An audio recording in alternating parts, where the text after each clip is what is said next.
कर भाग रही थी, एक अनाथ आश्रम में छुपने को मजबूर हो गई। उसकी बाहों में था उसका नन्हा सा बेटा ल्यूशु और वो उसके लिए लोरी गा रही थी। और जब ऑर्फेनेज की मालिक आई और उसे निकलने के लिए कहा, तब जाने से पहले उसने आखिरी बार अपने बेटे को देखा और उस लेडी से अलविदा लिया और कहा कि वो उसका ख्याल रखेगी जब तक कि वो दवा लेकर नहीं आ जाती है। लेडी ने हाँ की, मगर जैसे ही उसकी नजर बच्चे के गले में लटकते हुए अखरोट वाली लॉकेट पर पड़ी, उसकी माँ हवा हो गई और फिर कभी भी दिखाई नहीं दी। इसके बाद कहानी 18 साल आगे चली जाती, जहाँ पर हमारा मेन कैरेक्टर लियू एक गरीब बंदा बन चुका था, जो अपनी बहन काइडे का ख्याल रखता था। मगर उसकी गरीबी का असली वजह, वो हर बार मेले में जाकर स्कैम में पैसा उड़ा देता, सिर्फ इसलिए क्योंकि काइडे को खुश देखना चाहता था। भाई एकदम अल्टीमेट सिम्स वाइब देता था। उस दिन दोनों मेला घूम रहे थे और जब मैजिकल परफॉर्मेंस स्टार्ट हुआ तो आग के शोले इतने भड़के कि लू का चेहरा जलते जलते बच गया। लेकिन तभी वक्त थम गया, पूरी दुनिया फ्रीज हो गई। ल्यू ने देखा कि उसके गले में अखरोट का पेंडेंट चमक रहा था, वो भी सुनहरे रोशनी से। कोई और महसूस नहीं कर सकता था, लेकिन लू समझ गया कि सामने जादू जो हो रहा है वो सिर्फ इल्यूजन नहीं है बल्कि असली मैजिक है। क्यूरियोसिटी के मारे वो अपनी बहन के साथ स्टेज के पीछे छुपके से सुनता रहा। वहाँ कुछ आदमियों की बातें हो रही होती है। तभी उनमें से एक ने जादूगर को ट्राइकोलाइजर मार दी और काइडे घबरा कर चीख उठी। लोगों की नजर उस पर पड़ गई, लेकिन लू छुपा रुस्तम था। उसने सीधा कह दिया, अरे भाई हमने तो देखा ही नहीं यहाँ पर क्या हुआ था। तुमने आदमी को गोली मारी, मरा या फिर जिंदा है, हमें इससे क्या लेना देना, हम तो बस यहाँ पर हवा खाने आए थे। अजीब बात, वो लोग मान भी गए। मतलब इतने बड़े विलेंस पर इतना जीरो दिमाग, पर उनका लीडर फिर भी थोड़ा डाउट में था। और जब लू और काइडे वहाँ से निकल रहे थे, एक आदमी आया और बोला, भाई क्या आप हमारे साथ यीशु मसीह की संदेश फैलाना चाहोगे? लू ने बिना सोचे बोला, भाई ये सब छोड़ो, कहीं क्रिप्टो स्कैम चल रहा है क्या? क्योंकि भैया वो ऑलरेडी क्रिप्टो में अपनी औकात से ज्यादा इन्वेस्ट कर चुका था। थोड़ा दुख हुआ तो काइडे ने तसल्ली दी कि वैसे भी भाई हम तो ब्लड रिलेटेड है ही नहीं। लेकिन लू का मन उदास था तो उसने काइडे के लिए खाना बनाने का सोचा, पर काइडे ने उसका मांग लिया नट। अरे मेरा मतलब उसका वॉलनट पेंडेंट। लू ने इस बकवास का जवाब देना जरूरी भी नहीं समझा और सीधा रेमन लेने के लिए चला गया। और जैसे ही वो सड़क पार कर रहा था और तभी ट्रक को ने 1 सेकंड भी डिले नहीं किया और सीधा लू को उड़ा दिया और बस एक नया इसी का ही जन्म तय था। लेकिन ये तो चाइनीज एनिमी था, मतलब भगवान ने उसे दिया एक चीट लेवलिंग सिस्टम और उसका वॉलनट पेंडेंट एकदम हवा में उड़ गया और धीरे धीरे उसका पूरा एनर्जी उसके अंदर समा गया और लू की मौत पल भर में उलट गई। जैसे ही वो जिंदा हुआ, सिर्फ एक सोच दिमाग में थी, अब मैं कभी भी ब्रोक नहीं होऊंगा। उसने तुरंत सामने वाले आदमी से पैसे मांगने स्टार्ट कर दिए, लेकिन तभी उसके सामने हवा में नंबर्स दिखने लगे। स्टेट्स लेवलिंग सिस्टम एक्टिवेट हो चुका था। लियो ने सोचा ये सब क्या हो रहा है और बिना सोचे वो भाग गया। रेमन शॉप पर गया और मैनेजर ने उसके खून में भीगे हुए चेहरे को देखा और सीधा चिल्ला उठा। लू का स्ट्रेस लेवल 100 हो गया। भागता भागता वो घर पहुंच गया और एकदम चुपचाप नहाने के लिए चला गया और तभी उसने देखा उसके सारे जख्म तो गायब हो चुके थे। ये दुनिया बदल चुकी थी और अब लू भी बदलने वाला था। लेकिन अब लू के हाथ पर एक सुनहरा निशान बन चुका था। उसने सोचा ये क्या बकचोदी है और जैसे ही उसने एक्टिवेट करने की कोशिश की तो एक लॉटरी सिस्टम खुल गया। उसने देखा उसके पास एक अलग ही करेंसी है। ये सारे कॉइंस लोगों की नेगेटिव से आए थे, मतलब जितना ज्यादा लोग उदास होंगे वो उतना ही अमीर बनता जाएगा। मेरा सिस्टम तो मुझसे भी बड़ा सैडिस्ट निकला। और फिर लू ने क्या किया, अपनी सारी करेंसी उड़ा दी एक व्हील ऑफ फॉर्चून में, क्योंकि बेचारे का क्रिप्टो गैम्बलिंग का दुख अभी खत्म हुआ ही नहीं था। एक एक करके वो सारे बैट्स हार चुका था और बस एक लास्ट स्पिन बचा हुआ था। और जैसे ही वो घूमता घूमता रुकने वाला था, एक लगा बहुत ही बड़ा वाला जैकपॉट। एक स्क्रॉल सामने आया और लू ने धीरे से देखा, ये तो वही गाना था जो उसकी माँ उसके लिए गाती थी। उसने बिना सोचे समझे गाना स्टार्ट कर दिया और जैसे ही उसने गुनगुनाया ला ला ला लोरी, तो स्क्रॉल छोटी छोटी रोशनियों में बिखर गया और एक एनर्जी ऑर्ब के रूप में सामने आया। दूर किसी गैलेक्सी से एक तेज रोशनी जमीन की तरफ दौड़ती चली आई और उस एनर्जी ने लू को पूरा निगल लिया। और जब उसने आंखें खोली, वो एक पूरे सोलर सिस्टम सामने के टेयर था, मतलब एकदम तारे के बीच का मूवमेंट चल रहा था। मगर जैसे ही उसने देखा कि उसके सारे कॉइंस उड़ गए, उसने तुरंत एक नया बिजनेस प्लान किया। अमीर बनने का एक ही तरीका है, काइडे को चिढ़ाते रहो, क्योंकि वो उससे गुस्सा होगी और उसको गुस्से से पैसे मिलेंगे। तो रात भर दोनों सिस्कोन एनिमी देख रहे थे, क्योंकि कल्चर भी तो जरूरी है। तभी लू ने महसूस किया कि उसके अंदर एक तेज एक्सप्लोजन हो रहा है। उसने सोचा कहीं मैं प्रेग्नेंट तो नहीं हो गया। लेकिन जोक को साइड में रखते हुए जब उसने छत पर जाकर देखा तो 2 आदमी रूफटॉप से निंजा जैसे उछल रहे थे। बस यही बचा था, रूफटॉप नारुतो कोस्प्लेयर्स। लू ने तुरंत अपना मुंह छुपा लिया, पर तब तक उन्होंने उसे देख लिया था और एक ने पूछा तू यहाँ पर क्या कर रहा है? लियो ने एकदम मुंह से बोला, अरे भाई ऐसा तो नहीं है कि मुझे तुम दोनों के सुपरमैन रूफटॉप जंप पे शक हो रहा है या फिर कुछ और वो बेवकूफ मान भी जाते हैं। उन्होंने बोला जा घर जा बेटा, और फिर एकदम सुपर हीरो स्टाइल में उड़ गए। लियो ने सोचा दुनिया में कितने चूतिए लोग होते हैं, जैसे कि मैं दिन भर वीडियो बनाता हूँ और पैसा घंटा नहीं मिलता ज्यादा। इसके बाद हम घर का सीन देखते हैं, जहाँ पर काइडे बोलती है कि भाई तू किससे बात कर रहा था? तभी एक आदमी सीधा विंडो से टपक गया और लू ने बोला ये तो कमाल हो गया। उसने काइडे को अंदर रहने को बोला और उसके गुस्से में भरी आवाज से लू को कॉइंस और बढ़ने लगे। लेकिन काइडे भी छुपा रुस्तम निकली, चुपके से निकल गई और आते ही बोली एम्बुलेंस बुलाओ। जिस पर लू ने बोला मेरे पास एक छुट्टा तक नहीं है और एम्बुलेंस के पैसे कहाँ से दूंगा? वो आदमी जमीन पर पड़ा था और सिस्टम ने कॉइन दी, क्योंकि वो बेचारा नेगेटिव सोच रहा था। लेकिन तभी लू को समझ में आ गया ये तो नाटक कर रहा है। उसने काइडे से बोला अगर इसको ठंड में छोड़ दिया तो शायद से ये अनकॉन्शियस हो जाए। और तभी उसे अपनी एक्स की याद आ गई, जो उसे छोड़कर 3 लोगों के ट्रेन में चली गई थी। उस इंसिडेंट की याद में उसके सिस्टम में 470 कॉइन ड्रॉप कर दिए। लू खुश था क्योंकि उसके डीमन लॉर्ड बनने का सफर शुरू हो चुका है। और तभी उस आदमी ने बोला पानी चाहिए मुझे। लू ने एक येलो स्नोबॉल उसके मुंह पर फेंक दिया। आदमी ने बोला ये क्या था बे? लू ने बोला मैं तेरा ही भला कर कर रहा हूँ, रेस्ट कर ले चुपचाप। पर आदमी ने फिर से बोला पानी दे दे। तभी लू ने उसको पकड़कर कॉइन फार्म करना शुरू कर दिया और जितने ज्यादा स्ट्रगल करता है उसको उतने ज्यादा कॉइन्स मिलते हैं। और लू बोलता है कि मेरे सिस्टम की असली पावर लोगों की बेइज्जती से पैसा कमाना है। आदमी फाइनली गुस्से में आया और लू का हाथ पकड़कर उसे जलाने लगा, लेकिन सिस्टम ने उसके फायर अटैक को ऑब्जर्व कर लिया। आदमी बहुत ही शॉक्ड हो गया और वो सोच रहा था कि क्या ये ब्लैक मैजिक है क्या। लू कॉइन फार्म कर रहा था और सिस्टम आगे बढ़ रहा था। उसने सीधा बोल दिया मैं तो सिर्फ तेरी मदद कर रहा हूँ। आदमी समझ गया इस लड़के से पंगा नहीं लेना है। उसने बोला भाई मैं मजाक कर रहा था और मैं यहाँ से अब जा रहा हूँ। लू एकदम हीरो स्टाइल में खड़ा हुआ और उसके मन में एक ही चीज थी, अमीर बनना अब सिर्फ एक सवाल है, कितने लोग मुझे और गुस्सा दिला सकते हैं। लू खड़ा हुआ, अपनी शर्ट झाड़ी और बोला सुन भाई गलियों में मत जाना वरना तेरी बीबी फिर से किसी और के साथ रंगरलियां मनाती मिलेगी। और एक रूथलेस विलेन वाली स्माइल देकर घर चला गया। लू ने सोचा आज अपने सिस्टम के कॉइन से पहली चीज खरीदता हूँ। उसने बिना सोचे समझे क्रिस्टल फ्रूट ऑर्डर कर दिया। जैसे ही उसने बाइट ली कहीं दूर गैलेक्सी के कोने से एक रोशनी बीम सीधा उसके अंदर घुस गया। लू बोलता है भाई साहब ये तो फ्री फायर के मैक्स लेवल वाला हैक हो गया। सारी एनर्जी उसकी बॉडी से निकल चुकी थी, लेकिन जब उसने आंखें खोली तो उसके हाथ पर एक छोटा सा पेड़ उगा हुआ था। अब तो हालत ये थी कि अपना बिस्तर तक बिना मेहनत के उठाकर लेकर जा रहा था। उसने सोचा कॉइन और फार्म करने का टाइम आ गया। तभी न्यूज पे फायर का सीन चल रहा था और लू ने सोचा चल एक और फ्लेम वॉर क्रिएट करते हैं स्कूल के ग्रुप चैट में। और तुरंत सिस्टम में हजारों कॉइन्स ड्रॉप हो गए। इसके बाद हम देखते हैं कि अगली सुबह लू अंडे बेच रहा था, लेकिन जो क्लासमेट उसको जानते थे वो प्रिटेंड कर रहे थे कि उन्होंने उसको देखा ही नहीं। लू ने साइड वाले बंदे से बोला दुनिया में लोग गरीब से दोस्ती करने में शर्माते पर फ्री का वाईफाई चाहिए होता है। पर लू ने ऐसा रोस्ट किया कि उनके अंदर की आत्मा ही हिल गई। तुम्हारे मुंह से ज्यादा बदबू तो मेरे एक्सपायर अंडों से आती है। उसका लीडर गुस्से में आया और बोला तू तो दिखने में अगली लगता है। पर लू ने सीधा बोल दिया और तेरी माँ। उस बंदे की इज्जत लाइव स्ट्रीम पर उड़ चुकी थी, एकदम थूक से भी ज्यादा हल्की। दुखी होकर उसने सोचा अमीर बनना है तो अंडे खरीद लेता हूँ। उसने पूरा स्टॉक खरीद लिया और लू ने अनाउंसमेंट कर दी ब्रेकिंग न्यूज, एक बंदे ने मेरे सारे अंडे खरीद लिए। और उसके सिस्टम ने तुरंत हजारों कॉइन्स दे दिए क्योंकि सभी शॉक्ड थे। लेकिन ट्विस्ट तब आया जब उसने अपना वीआईपी कार्ड निकाला, क्योंकि उसको पता था कि लोग कार्ड पेमेंट एक्सेप्ट नहीं करता। पर तभी टेबल पर कैश पड़ा था और तभी सीन में एंट्री होती है हीरोइन की, सारिया द मेन लव इंटरेस्ट। लेकिन वो एकदम कूली वॉक ऑफ कर गई और जाने से पहले लू ने उस बंदे को लास्ट बम फोड़ा, नेक्स्ट टाइम नहा कर निकलना, तेरी ब्रीथ तेरे एटीट्यूड से भी गंदी है। इसके बाद हम स्कूल का सीन देखते हैं जहाँ पर सभी लोग न्यूज देख रहे होते हैं, दुनिया में सुपर ह्यूमन अवेकन मिल रहा है। और एक बंदा सीधा चिल्लाया एक अवेकन स्कूल की छत पर भी मिला है। लू का सिस्टम डेंजर अलर्ट मोड पर चला गया और जैसे ही उसने ऊपर की तरफ भागना स्टार्ट किया उसके अंदर इंटुलेशन आ गया। ओ बहनचो ये तो वही लड़की है। रूफ टॉप पे एक अपराधी प्रिंसिपल को नीचे फेंकने की धमकी दे रहा था। अरे यार ये तो एकदम परफेक्ट चांस है कॉइन्स फार्म करने का। उसने तुरंत अपने क्लासमेट को बुलाया और बोला ए अगली ये सीन देख। और सिस्टम ने उसे तुरंत हजारों कॉइन्स दे दिए। लू सोच रहा था कि बस यही चाहिए था यार। ल्यू ने जैसे ही अगली सीजेई कैरेक्टर को देखा उसको समझ में आ गया भाई साहब ये तो परफेक्ट मौका है अनलिमिटेड कॉइन्स कमाने का। एक स्टूडेंट प्रिंसिपल को उछालने की धमकी दे रहा था क्योंकि वो जेल जाने के लिए बहुत ही यंग है। लेकिन तभी ल्यू सामने आया और बिना किसी वजह के पूरे टसन से खड़ा होकर संविधान का पाठ शुरू कर दिया। भाई तू जो ये कर रहा है ना ये क्राइम है, साफ लिखा है। और फिर अपना फुल ऑन लो लेक्चर शुरू कर दिया। और जैसे ही सबने सोचा भाई ये बंदा एकदम बवासीर है, लू के सिस्टम ने हजारों कॉइन्स गिराने लग गए। जब सब लोग लू की मूर्खता पर ध्यान दे रहे थे तभी पुलिस वाले आए और उस बंदे को उठाकर फेंक दिए। एक लड़की भागती हुई आई और बोली OMG ल्यू तुमने तो आज दिन बचा ही लिया। लेकिन ल्यू ने सीधा रिप्लाई कर दिया मुझे उन लड़कियों में कोई भी इंटरेस्ट नहीं है जो कि लड़कों जैसे दिखते थे। भाई इतनी भी बेइज्जती नहीं करनी थी यार। लू का सिस्टम फिर से चिंगारी मारने लगा। भाई ये तो परफेक्ट स्ट्रेटजी है बी बक्स कमाने का। इसके बाद हम क्लासरूम का सीन देखते हैं। लेकिन लू जैसे ही क्लासरूम में घुसा उसने देखा कि 2 सस्पिशियस साइंटिस्ट पहले से ही वहाँ पर हैं और बिना कोई पूछताछ किए उसको ब्लड टेस्ट के लिए फोर्स करने लगे। लू ने बोला अरे यार बिना डेट पर गए ये सब शुरू कर दिया। वो बेचारा ब्लड टेस्ट करवाने पर मजबूर हो गया।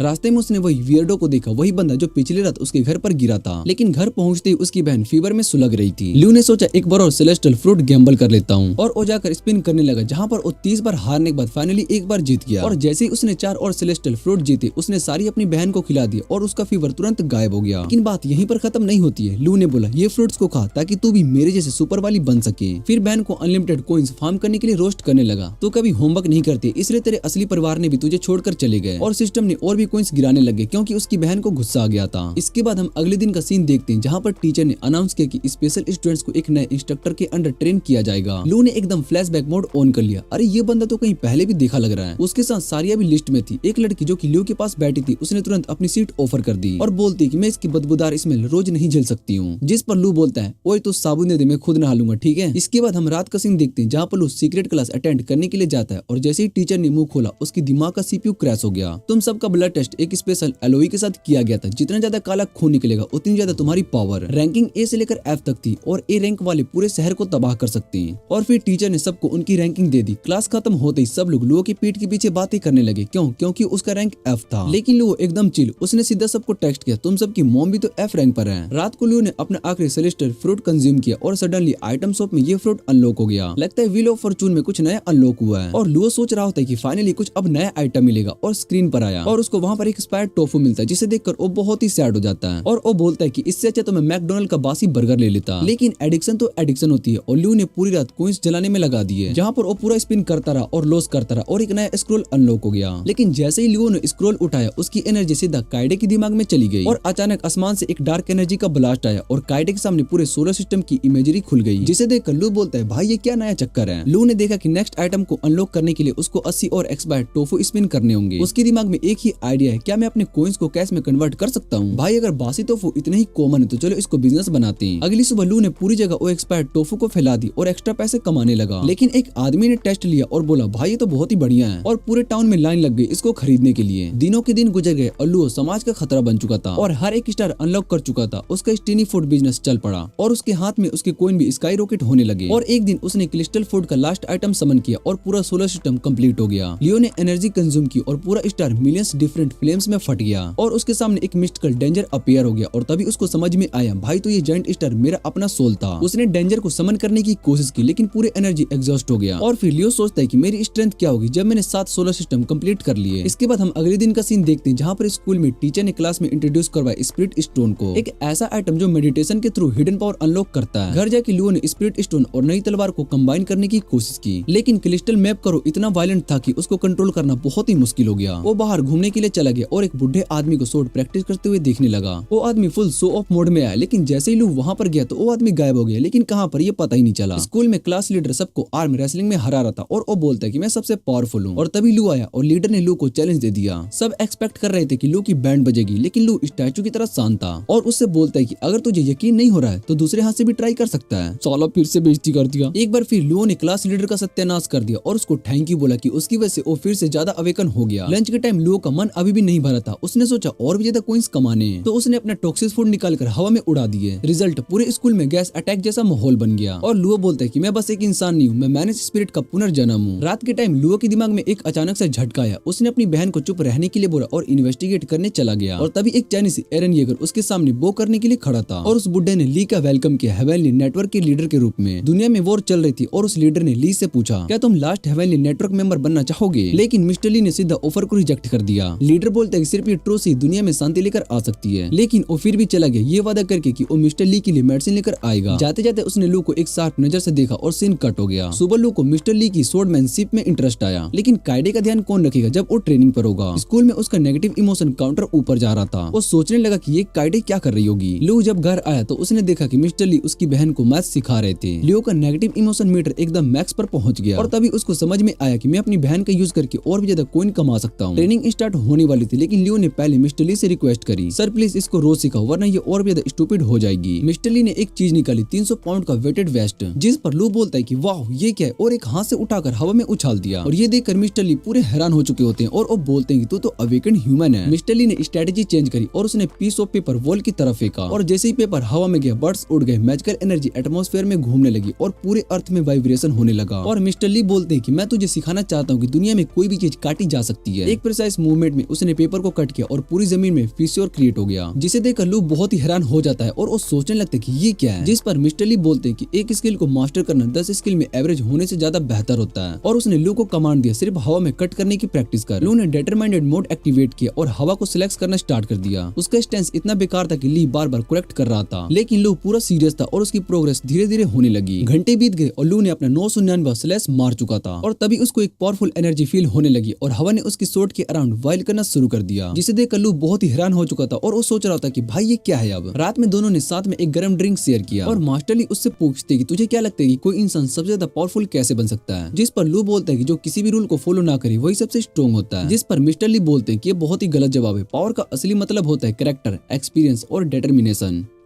मास्टर ली ने लू से एक सवाल पूछा, अगर स्ट्रॉन्ग बनने के लिए और ज्यादा जिम्मेदारी उठानी पड़े तो क्या तू तैयार है। लू थोड़ा सोचता है और फिर सीधा बोल देता है, मुझे सिर्फ एक ही इंसान की फिक्र होती है, मेरी छोटी बहन। वो किसी और की मदद नहीं करेगा क्योंकि जब वो छोटा था तो किसी ने भी उसकी हेल्प नहीं करी, बस अपनी बहन के साथ सर्वाइव करना ही उसके लिए काफी है। मास्टर ली अपनी बड़ी सी फ्लैश उठाता है जो कि शायद से उसको परसुएशन स्किल की कमी को पूरा कर रहा है और फिर प्रॉमिस करता है कि वो लू को ट्रेन करता रहेगा। अगली सुबह काइडे फाइनली कुछ सीखने लगी थी, सिर्फ इसलिए क्योंकि ली की वाइफ ने उसको प्रिंगल्स दिए थे। लेकिन लू को ये लगता है कि वो तो ट्यूशन फीस के चिप्स का पैकेट है। लू को एक अजीब सी एनर्जी फील होती है। पीछे से एक आदमी आता है, ही वाज द